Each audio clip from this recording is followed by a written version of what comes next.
காரைக்குடியில் படப்பிடிப்பை முடித்துவிட்டு நடு இரவில் கேரளா திரும்பிய நடிகர் மம்முட்டி வழி தெரியாமல் தவித்தபோது பெட்ரோல் பங்க் ஊழியர் ஒருவர் உதவியுள்ளார். புதிதாக போடப்பட்டுள்ள 4 வழிச்சாலையில் வழி தெரியாமல் தவித்தபோது பாண்டியன் என்பவர் தனது இருசக்கர வாகனத்தில் 10 கிலோமீட்டருக்கு மேல் சென்று சரியான வழியை காட்டி உதவினார். எளிய மனிதரின் இந்த அன்பால் நிகழ்ந்த மம்முட்டி அவரை தன் நண்பர் என குறிப்பிட்டு சமூக வலைதளங்களில் பாராட்டியது தற்போது இணையத்தில் வைரலாகி வருகிறது. நடிகர் மம்முட்டி தன்னை நண்பர் என கூறியது மகிழ்ச்சி அளிப்பதாக அவருக்கு உதவிய திருப்பத்தூரைச் சேர்ந்த பாண்டியன் தெரிவித்துள்ளார். சார் வழி தெரியாமல் நின்றாங்க சார். இப்போ வழி தெரியாமல் நிற்கிறப்ப பெட்ரோல் பங்கில் கேட்குறப்ப அவங்க வழி சரியான முறையில் சொல்லலை. நான் அது பக்கத்தில் தான் படுத்திருந்தேன். நானே எந்திரிச்சு போயிட்டு கேட்டேன், சார் என்னங்க சார் வேணும்னு கேட்டேன். அவங்க இந்த மாதிரி மதுரைக்கு போகணும்ப்பா வாழ தெரியலை அப்படின்னாங்க. சரி நானும் வழி சொன்னேன், ஆனால் அவங்களுக்கு சரியாக புரியலை. அவங்க திருப்பியும் சங்கடப்படுற மாதிரி இருந்ததுங்க. சரி வாங்க சார், ஒன்றும் பிரச்சனை இல்லை, நான் பைக் வச்சுருக்கேன் சார், நான் கூட்டியாந்து விடுறேன் அப்படின்னு சொல்லிட்டு நானே கூட்டி கொண்டு விட்டேங்க. அப்போ என்னோடய ஃப்ரெண்டுன்னு சொல்லிட்டு என்னோடய ஃபோனை வாங்கி ஃபோட்டோ எடுக்க சொன்னாப்புல. அப்போ என்னை கட்டி அணைச்சி ஃப்ரெண்டுன்னு சொல்லி ஃபோட்டோ எடுத்தார் சார். ஈரோடு மாவட்டம் அந்தியூர் புதுப்பாளையம் குருநாத சுவாமி கோயில் தேர் திருவிழாவில் திரளான பக்தர்கள் கலந்து கொண்டனர். இதனால் கோயில் வளாகம் முழுவதும் மக்கள் கூட்டம் அலைமோதியது. திருவிழாவின் ஒரு பகுதியாக குதிரை மற்றும் மாடுகள் கண்காட்சியும் நடைபெற்றது.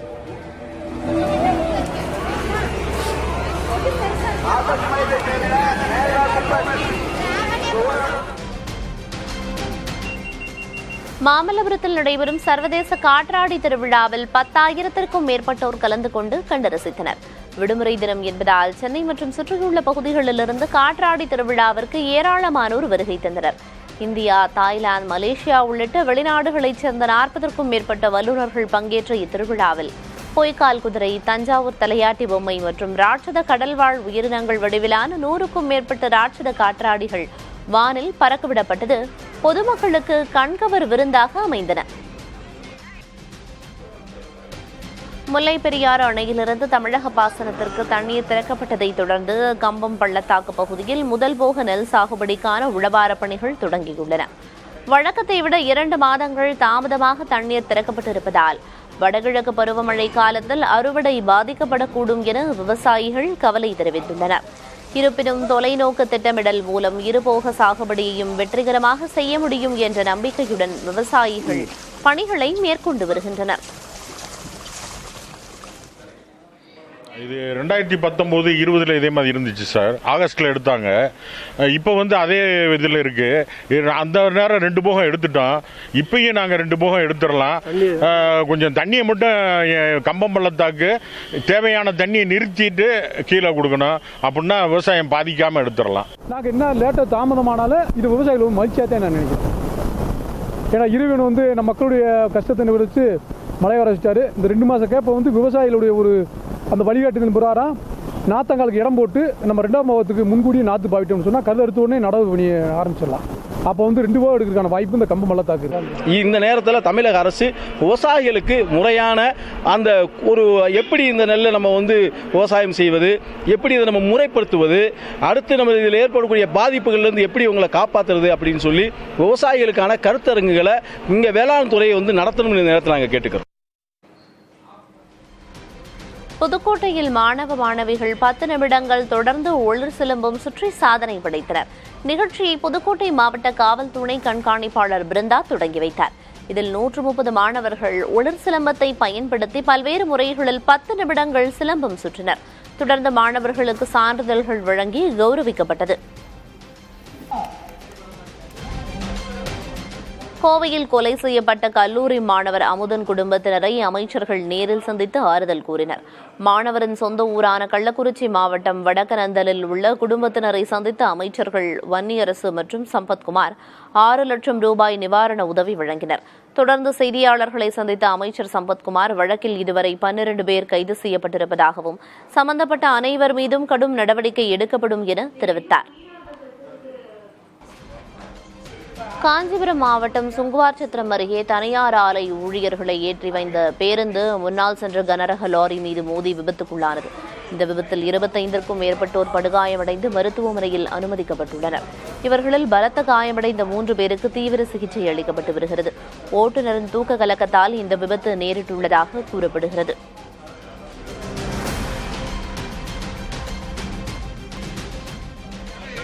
ஈரோடு பவானிசாகர் அணையிலிருந்து கீழ்பவானி கால்வாயில் வினாடிக்கு 1500 கன அடி தண்ணீர் திறக்கப்பட்டது. கீழ்பவானி பாசனத்திற்கு தண்ணீர் திறக்க கோரி விவசாயிகள் தொடர் காத்திருப்பு போராட்டத்தில் ஈடுபட்டனர். ஈரோடு மேற்கு தாவேக்கு எம்எல்ஏ ஆனந்த் மோகன் போராட்ட களத்திற்கு சென்று தண்ணீர் திறக்கப்படும் என அறிவித்ததை அடுத்து போராட்டம் முடிவுக்கு வந்தது. கருகும் பயிர்களை காக்க வழிவகை செய்யப்பட்டதால் விவசாயிகள் கண்ணீர் மல்க தங்களின் நன்றியை தெரிவித்தனர். கர்நாடக காவிரி நீர்பிடிப்பு பகுதிகளில் பெய்த தொடர் கனமழையால் வெலிகுண்டுலுவுக்கு நீர்வரத்து வினாடிக்கு 4500 கன அடியிலிருந்து 8000 கன அடியாக அதிகரித்துள்ளது. இதனால் ஒகேனக்கல் அருவிகளில் தண்ணீர் ஆர்ப்பரித்து கொட்டுகிறது. முன்னெச்சரிக்கை நடவடிக்கையாக பரிசல் இயக்க தடை விதிக்கப்பட்டுள்ளது.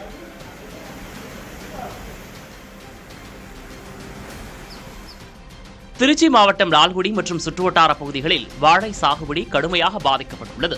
காவிரியில் நீர்வரத்து இல்லாததால் உய்யக்கொண்டான் வாய்க்காலில் தண்ணீர் திறக்கப்படாமல் நிலத்தடி நீர்மட்டம் சரிந்துள்ளது.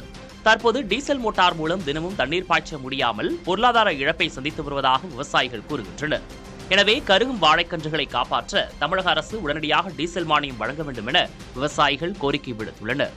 1200 கன்று நட்டோம். அந்த 1200 கன்றில் 800 கன்று சுத்தமாக காஞ்சிருச்சு. காரணம் என்னன்னாக்கா இருக்கிற வறட்சியும் தண்ணி இல்லாத காரணத்தினால ஆற்றுலையும் தண்ணி வரல, பருவத்துக்கு வர வேண்டிய தண்ணி ஆற்றுலையும் வரல, அதனால் காஞ்சிருக்கு. நிலத்தடி நீர் குறைஞ்சிருச்சு, ஆற்றுல தண்ணி வரல. இதில் ஒரு நாளைக்கு நாங்கள் 10 லிட்டர் வரைக்கும் டீசல் போடுறோம். கண்டினியூவாக போட்டாலுமே ஒரு ஏக்கரில் அரை ஏக்கர் தான் ஃபஸ்ட்டு போட முடியுது. கிட்டத்தட்ட 30லேருந்து 45 ரூபா வரைக்கும் நான் செலவு பண்ணியிருக்கேன். ஒரு 500 கன்றுக்கு 40 ரூபா செலவாகுது அப்படின்னா 20,000 ரூபா வரைக்கும் எனக்கு செலவு இல்லை. இந்த கண்ணுக்கு மட்டுமே செலவு. அரசாங்கம் இந்த டீசல் மானியம் கொடுக்கணும். மாவட்ட ஆட்சித்தலைவர், தோட்டக்கலைத்துறை, டிடிஹெச், ஏடிஹெச் எல்லாம் பார்க்கணும். பார்த்துட்டு அவங்களுக்கு தக்க அறிவுரை சொல்லணும். இந்த கண்ணை காப்பாற்றுறதுக்கு உண்டான வழிமுறைகளை ஏற்படுத்த வேண்டும் என்று இந்த அரசாங்கத்தை கேட்டுக்கொள்கிறேன்.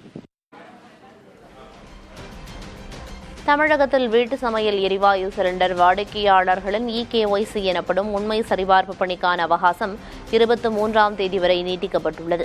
இன்று அவகாசம் முடிவடைய இருந்த நிலையில் கூட்ட நெரிசலை கருத்தில் கொண்டு நீட்டிக்கப்பட்டுள்ளது. சிலிண்டர் இணைப்பு யார் பெயரில் உள்ளதோ அவர் தனக்கு சிலிண்டர் விநியோகிக்கும் ஏஜென்சிக்கு சென்று அல்லது எண்ணெய் நிறுவனங்களின் மொபைல் செயலி மூலம் தங்களது விவரங்களை பதிவு செய்து உண்மைத்தன்மையை உறுதி செய்து கொள்ளலாம். திருவள்ளூர் அருகே பெரியகுப்பம் பகுதியில் மின்சாரம் பாய்ந்து 11ஆம் வகுப்பு மாணவர் உயிரிழந்த சம்பவம் சோகத்தை ஏற்படுத்தியுள்ளது. வீட்டில் தூங்கிக் கொண்டிருந்த சீனிவாசன் என்ற சிறுவன் தூக்க கலக்கத்தில் லேப்டாப் சார்ஜரை பிடித்தபோது மின்சாரம் தாக்கியதாக கூறப்படுகிறது. தொடர்ந்து மருத்துவமனைக்கு கொண்டு செல்லப்பட்ட நிலையில் அவர் ஏற்கனவே உயிரிழந்து விட்டதாக மருத்துவர்கள் தெரிவித்தனர். சம்பவம் குறித்து காவல்துறையினர் வழக்கு பதிவு செய்து விசாரணை நடத்தி வருகின்றனர். சேலம் மேட்டூர் அருகே ஜலகண்டாபுரம் பேருந்து நிலையத்தில் பள்ளிகள் முடிவடையும் நேரத்தில் போதிய பேருந்துகள் இயக்கப்படாததால் மாணவர்கள் அவதியடைந்துள்ளனர். இதனால் மாணவர்களின் நலனை கருத்தில் கொண்டு கூடுதல் பேருந்துகளை இயக்க வேண்டும் என பெற்றோர் கோரிக்கை விடுத்துள்ளனர். இந்நிலையில் உரிய நடவடிக்கை எடுக்கப்படும் என மேட்டூர் வருவாய் கோட்டாட்சியர் சுகுமாரி தெரிவித்துள்ளார்.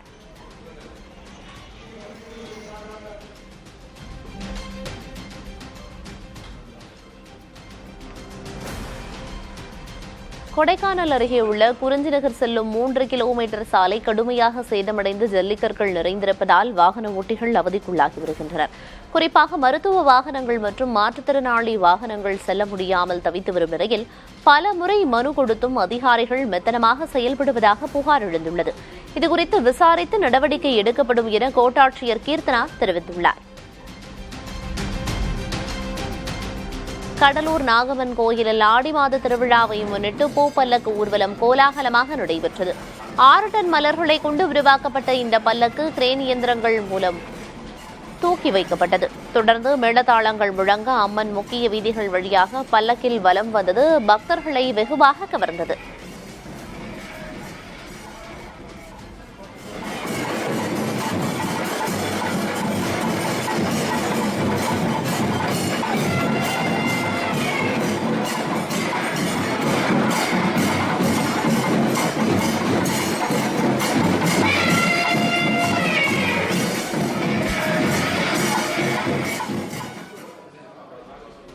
தூத்துக்குடி மாவட்டம் விளாத்திக்குளம் அருகே சேதமடைந்த சாலையால் 10க்கும் மேற்பட்ட கிராம மக்கள் அவதிக்குள்ளாகி வருகின்றனர்.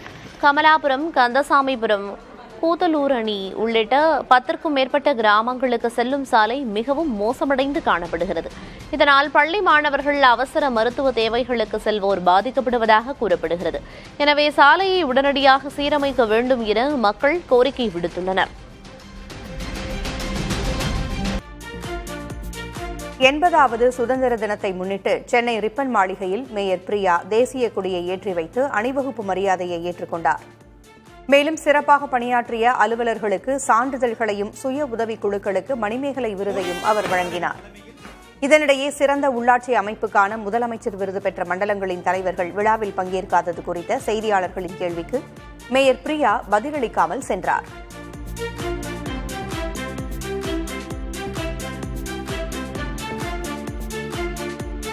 தமிழக மக்கள் 60 ஆண்டுகளாக எதிர்பார்த்திருந்த அரசியல் மாற்றம் நிகழ்ந்திருப்பதாக அறநிலையத்துறை அமைச்சர் ரமேஷ் கூறினார்.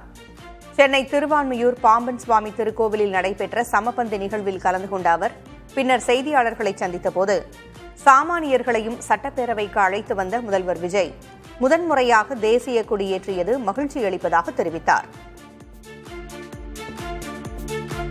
மனசாட்சி உள்ள ஒரு மக்களாட்சியாக இன்றைக்கு நடந்து கொண்டிருக்கிறது. பணநாயகம் தோற்றிருக்கிறது, சாதிய பாகுபாடுகள் தோற்றிருக்கிறது, மத பாகுபாடுகள் தோற்றிருக்கிறது, படைபலம் ஆள்பலம் இது எல்லாமே தோற்று இன்றைக்கு ஒரு மக்களுடைய ஆட்சி இன்றைக்கு அமைக்கப்பட்டிருக்கிறது. மக்கள் இந்த மாற்றத்திற்காக நீண்ட நெடுகாலமாக காத்திருந்து ஏறத்தாழ ஒரு 60 ஆண்டுகளுக்கு பிறகு ஒரு பெரிய மாற்றம் இன்றைக்கு தமிழ்நாட்டில் நடந்திருக்கிறது. இது வெறும் ஆட்சி மாற்றம் மட்டும் இல்லாமல் ஒரு மிகப்பெரிய அரசியல் மாற்றமாகும். சாமானியர்களால் கூட சட்டமன்றத்தில் இன்றைக்கு அலங்கரிக்க முடியும் என்று காட்டியிருக்கக்கூடிய ஒரு மாபெரும் ஆட்சி மாற்றம் நடந்திருக்கிறது. அப்படிப்பட்ட ஆட்சி மாற்றத்திற்கு காரணமான முதல்வர் அவர்கள் இன்றைக்கு முதல் முறையாக தேசிய கொடியை ஏற்றி வைத்து சுதந்திர தின வாழ்த்துக்கள் தெரிவிக்கும் போது அளப்பரிய மகிழ்ச்சியில் இருக்கு. முதல்வர் விஜய் செயின்ட் ஜார்ஜ் கோட்டையில் தேசிய கொடியை ஏற்றும் நிகழ்வை பார்த்தபோது தனது இதயம் பூரித்ததாக பள்ளிக்கல்வித்துறை அமைச்சர் ராஜ்மோகன் கூறினார்.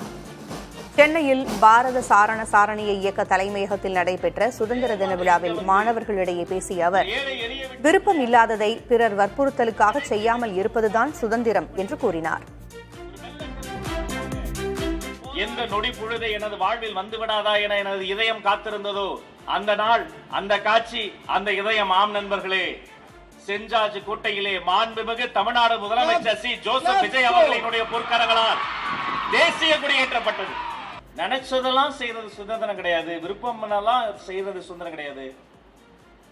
உங்களுக்கு விருப்பம் இல்லாத ஒரு விஷயம் இருக்கு பாருங்க, அதை அடுத்தவங்களுக்காக செய்யாம இருக்கிறது தான் சுதந்திரம். உங்களுக்கு பிடிக்காத ஒரு விஷயத்த பண்ணாதீங்க, யார் சொன்னாலும் பண்ணாதீங்க. 83வது சுதந்திர தினத்தில் ராகுல் காந்தி செங்கோட்டையில் கொடியேற்றுவதே காங்கிரஸ் கட்சியின் கனவு என அக்கட்சியின் மாநில தலைவர் மாணிக்கம் தாக்கூர் கூறியுள்ளார். முன்னதாக அவர் சென்னை சத்தியமூர்த்தி பவனில் தேசிய கொடியை ஏற்றி வைத்தார். தமிழ்தாய் வாழ்த்துக்கு பிறகு வந்தே மாதரம் பாடப்பட்டு தேசிய கொடி ஏற்றப்பட்டது குறிப்பிடத்தக்கது.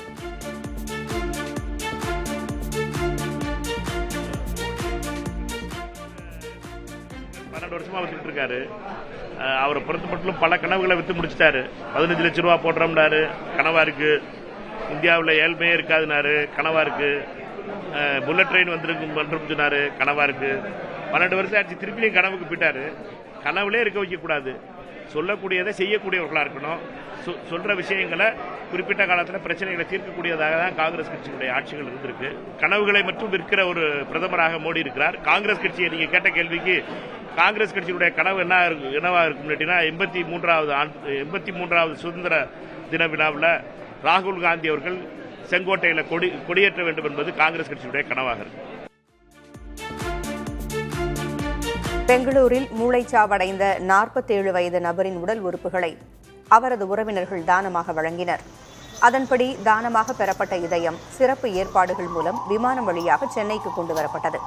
பின்னர் அங்கிருந்து அமைந்த கரையில் உள்ள தனியார் மருத்துவமனைக்கு விரைவாக எடுத்துச் செல்லப்பட்ட இதயம் அங்கு அனுமதிக்கப்பட்டுள்ள 32 வயது இளைஞருக்கு வெற்றிகரமாக பொருத்தப்படுகிறது.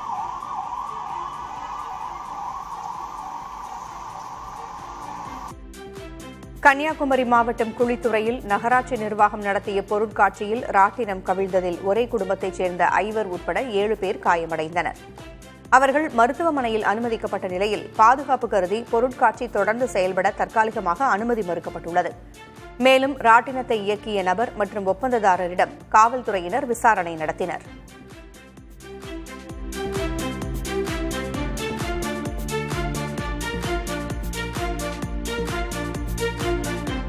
ஸ்ரீவில்லிபுத்தூர் மேகமலை புலிகள் காப்பக விவகாரம் குறித்து கிராம சபையில் மக்கள் கடுமையாக வாதம் செய்தனர். அதன்படி தேனி மாவட்டம் வருசநாடு அருகே உள்ள பொன்னன்படுகை ஊராட்சியில் நடைபெற்ற கிராம சபை கூட்டத்தில் மக்கள் கடும் வாக்குவாதத்தில் ஈடுபட்டனர். தங்களுக்கு பட்டா வழங்க வேண்டும் அல்லது வீட்டிற்கு ஒரு புலிக்குட்டியை கொடுத்து வளர்க்க சொல்ல வேண்டும் என அவர்கள் வலியுறுத்தினர். அதிகாரிகள் தீர்மானம் நிறைவேற்ற முன்வராததால் கிராம மக்களே தீர்மானங்களை நிறைவேற்றி மாவட்ட ஆட்சியருக்கு தபால் மூலம் அனுப்ப திட்டமிட்டுள்ளனர். ஈரோடு மாவட்டம் அந்தியூர் குருநாதசாமி கோவில் தேர் திருவிழா சந்தையில் இடம்பெற்றுள்ள தேக்கு மரத்தால் ஆன மாடு மற்றும் குதிரை வண்டிகள் பார்வையாளர்களின் கவனத்தை ஈர்த்துள்ளன. விலங்குகளின் முக அமைப்புகளோடு நுணுக்கமாக செதுக்கப்பட்டு பஞ்சுமெத்தை இருக்கைகள் மற்றும் பிரம்பு கூரையோடு உருவாக்கப்படும் இந்த வண்டிகளை திருமணங்கள், திரைப்பட படப்பிடிப்புகள் மற்றும் மாட்டு வண்டி போட்டிகளுக்காக அதிக அளவில் வாங்கிச் செல்கின்றனர்.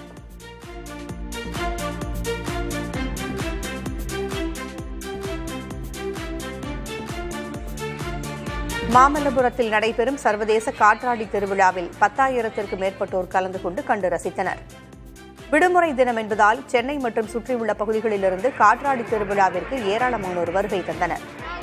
இந்தியா, தாய்லாந்து, மலேசியா உள்ளிட்ட வெளிநாடுகளைச் சேர்ந்த 40ற்கும் மேற்பட்ட வல்லுநர்கள் பங்கேற்ற இந்த திருவிழாவில் பொய்க்கால் குதிரை, தஞ்சாவூர் தலையாட்டி பொம்மை மற்றும் ராட்சத கடல்வாழ் உயிரினங்கள் வடிவிலான 100க்கும் மேற்பட்ட ராட்சத காற்றாடிகள் வானில் பறக்கவிடப்பட்டது பொதுமக்களுக்கு கண்கவர் விருந்தாக அமைந்தது. வேடசந்தூர் அருகே ராஜபுரத்தில் மயான நிலத்தை தனிநபர் ஆக்கிரமித்ததாக கூறி பொதுமக்கள் சாலை மறியல் போராட்டத்தில் ஈடுபட்டனர். முதியவர் ஒருவரின் உடலை தகனம் செய்ய முயன்றபோது எழுந்த எதிர்ப்பால் ஆத்திரமடைந்த மக்கள் போராட்டத்தில் ஈடுபட்டனர். காவல்துறையினர் பேச்சுவார்த்தை நடத்தி உடலை தகனம் செய்ய நடவடிக்கை எடுத்ததை அடுத்து போராட்டம் கைவிடப்பட்டது.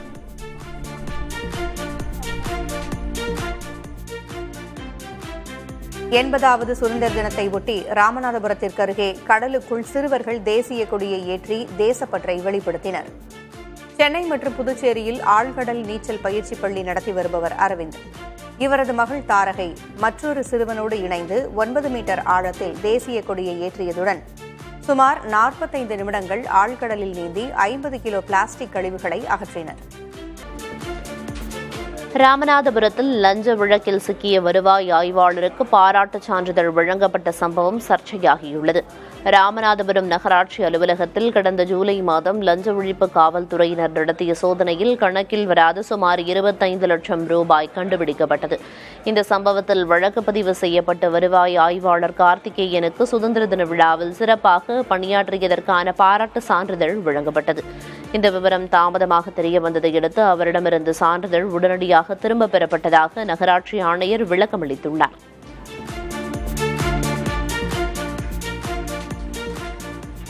தருமபுரி மாவட்டத்தில் தனியார் பேருந்துகள் எவ்வித முன்னறிவிப்பும் இன்றி கட்டணத்தை உயர்த்திவிட்டதாக பயணிகள் புகார் தெரிவித்துள்ளனர். டீசல் விலை உயர்வை காரணமாக கூறி அனைத்து வழித்தடங்களிலும் 5 முதல் 10 ரூபாய் கட்டணம் உயர்த்தப்பட்டிருப்பதாக கூறப்படுகிறது. இவ்விவகாரம் தொடர்பாக விளக்கமளித்த போக்குவரத்து துறை அதிகாரிகள் அதிக கட்டணம் வசூலித்த 15 பேருந்துகளுக்கு அபராதம் விதித்து நோட்டீஸ் அனுப்பியிருப்பதாக தெரிவித்துள்ளது. சேலம் 43 ரூபாயிலிருந்து 50 ரூபாய் ஏற்றிருக்காங்க. அதுவுமே எந்த ஒரு அறிவிப்பும் இல்லாம ஏத்தனதுதான். மக்களுக்கு அதெல்லாம் கொஞ்சம் சிரமமா தான் இருக்கு. இதுக்கு அரசு எந்த ஒரு நடவடிக்கையும் எடுக்கல. அரசு தரப்புல எந்த ஒரு நமக்கு முன்னறிவிப்பும் இல்லை. மக்களுக்கு கொஞ்சம் சிரமமா இருக்கு. அது அரசு ஏதாவது முன்னெடுத்து நடத்தினா நல்லா இருக்கும். ஒண்ணு விலையை குறைக்கணும், இல்ல இப்ப தனியார் பேருந்தும் அரசு பேருந்தும் ஒரே மாதிரியான ஸ்பேர் வாங்கினா மக்களுக்கு கொஞ்சம் உபயோகமா இருக்கும். மாமல்லபுரத்தில் நடைபெறும் சர்வதேச காற்றாடி திருவிழாவில் 10,000த்திற்கும் மேற்பட்டோர் கலந்து கொண்டு கண்டு ரசித்தனர். விடுமுறை தினம் என்பதால் சென்னை மற்றும் சுற்றியுள்ள பகுதிகளில் இருந்து காற்றாடி திருவிழாவிற்கு ஏராளமானோர் வருகை தந்தனர். இந்தியா, தாய்லாந்து, மலேசியா உள்ளிட்ட வெளிநாடுகளைச் சேர்ந்த 40ற்கும் மேற்பட்ட வல்லுநர்கள் பங்கேற்ற இத்திருவிழாவில் பொய்க்கால் குதிரை, தஞ்சாவூர் தலையாட்டி பொம்மை மற்றும் ராட்சத கடல்வாழ் உயிரினங்கள் வடிவிலான 100க்கும் மேற்பட்ட ராட்சத காற்றாடிகள் வானில் பறக்கவிடப்பட்டது பொதுமக்களுக்கு கண்கவர் விருந்தாக அமைந்தன. தூத்துக்குடியில் நெய்தல் கலை திருவிழா 2வது நாளாக கோலாகலமாக நடைபெற்றது. கிராமிய தப்பாட்டம், கோலாட்டம் போன்ற பல்வேறு பாரம்பரிய கலை நிகழ்ச்சிகள் நடைபெற்றன. மேலும் தமிழ்நாட்டின் கலைகளை கண்டுகளிப்பதற்காகவும் உணவு வகைகளை ருசிப்பதற்காகவும் ஆயிரக்கணக்கான பொதுமக்கள் திரண்டனர். இளம் தலைமுறையினருக்கு கலைகளை கொண்டு சேர்க்கும் முயற்சியாக நெய்தல் கலை திருவிழா நடைபெற்று வருகிறது. திருவாரூர் மாவட்டம் மன்னார்குடி ராஜகோபால சுவாமி கோவில் ஆடி உற்சவ தேரோட்டம் கோலாகலமாக நடைபெற்றது. விழாவை ஒட்டி சிறப்பு அலங்காரத்தில் செங்கமர தாயார் தேரில் வலம் வந்தார். இதில் திரளான பக்தர்கள் தேரின் வடம் பிடித்து இழுத்து வழிபாடு செய்தனர்.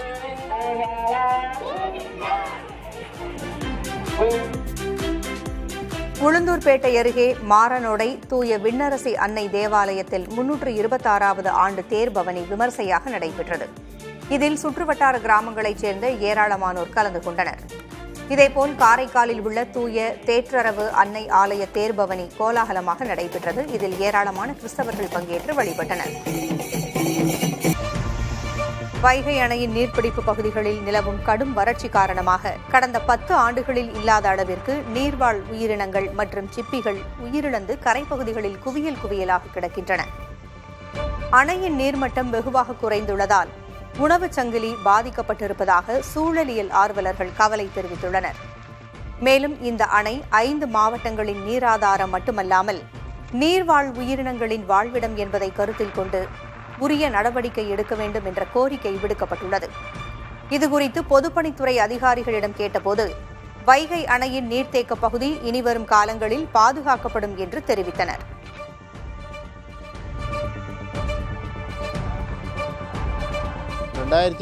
அப்புறம் கடந்த 10 வருஷத்துக்கு அப்புறம் இப்போ 26ல் ரொம்ப வளர்ச்சி ஏற்பட்டிருக்கும். எங்கள் வைடம் 5 மாவட்டம் தண்ணி கொடுக்குறது.